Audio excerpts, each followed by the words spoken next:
हमारे YouTube channel रोचक सत्य में आपका स्वागत है।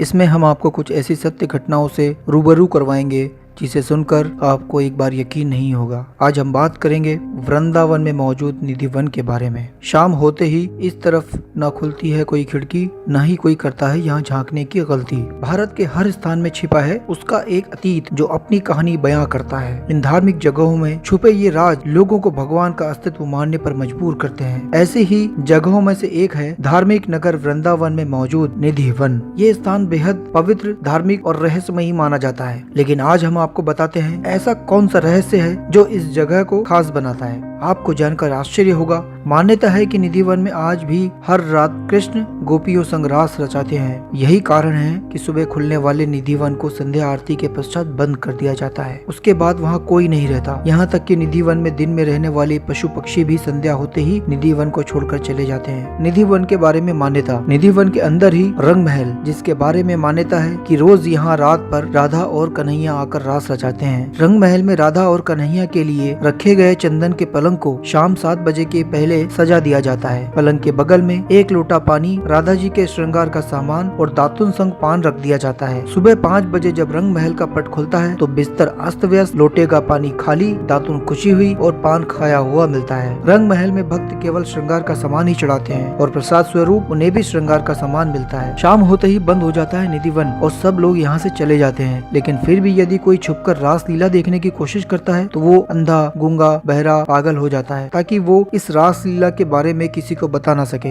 इसी कारण रात्रि 8 बजे के बाद पशु पक्षी, परिसर में दिन भर दिखाई देने वाले बंदर, भक्त पुजारी सभी लोग यहाँ से चले जाते हैं और परिसर के मुख्य द्वार पर ताला लगा दिया जाता है। स्थानीय लोगों के अनुसार यहाँ जो भी रात को रुक जाता है वो सांसारिक बंधन से मुक्त हो जाता है। कुछ वर्ष पूर्व ऐसा ही वाक्य यहाँ हुआ था जब जयपुर से आया एक कृष्ण भक्त रासलीला देखने के लिए निधि वन में छुपकर बैठ गया। जब सुबह निधि वन के गेट खुले तो वो बेहोश हालत में मिला। उसका मानसिक संतुलन बिगड़ा हुआ था। ऐसे अनेकों किस्से यहाँ के लोग बताते हैं। ऐसे ही एक अन्य व्यक्ति थे पागल बाबा, जिनकी समाधि भी निधि वन में बनी हुई है। उनके बारे में भी कहा जाता है उन्होंने भी एक रात निधि वन में छुपकर रास लीला देखने की कोशिश की थी, जिससे वो पागल हो गए थे। चूँकि वो कृष्ण के अनन्य भक्त थे, इसलिए उनकी मृत्यु के पश्चात मंदिर कमेटी ने निधि वन में ही उनकी समाधि बनवा दी। यहाँ के पेड़ों की खासियत। लगभग 2-2.5 एकड़ क्षेत्रफल में फैले निधि वन के वृक्षों की खासियत यह है इनमें से किसी भी वृक्ष के तने सीधे नहीं मिलेंगे तथा इन वृक्षों की डालियां नीचे की ओर झुकी और आपस में गुथी हुई प्रतीत होते हैं। यहाँ लगे तुलसी के पेड़ जोड़े में हैं। इसके पीछे ये मान्यता है कि जब राधा संग कृष्ण वन में रास रचाते हैं तब यही जोड़ीदार पेड़ गोपियां बन जाती हैं। जैसे ही सुबह होती है तो सब फिर से तुलसी के पेड़ में बदल जाते हैं। नहीं ले जाता यहाँ से कोई भी